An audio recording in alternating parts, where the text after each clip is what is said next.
কাটার মাধ্যমে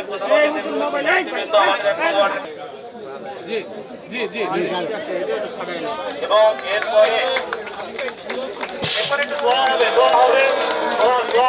দোয়া করার জন্য আমি অনুরোধ করছি আবেশকারী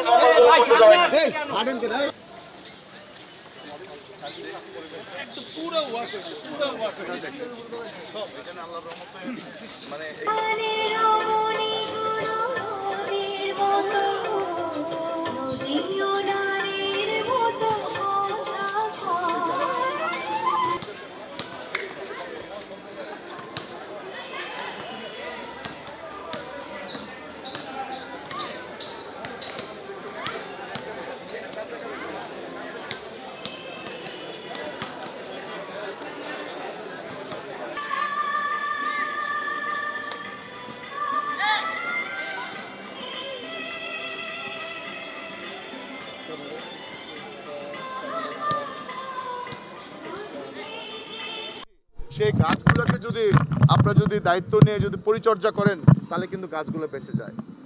এডিস মশার জন্য আমি অনুরোধ করব, অলরেডি কালকে কিন্তু বৃষ্টি হয়েছে রাত্রেবেলা এক পশলা, আজকে কিন্তু আবার রৌদ্র, সুতরাং এডিস মশার কিন্তু চ্যালেঞ্জও কিন্তু চলে আসছে।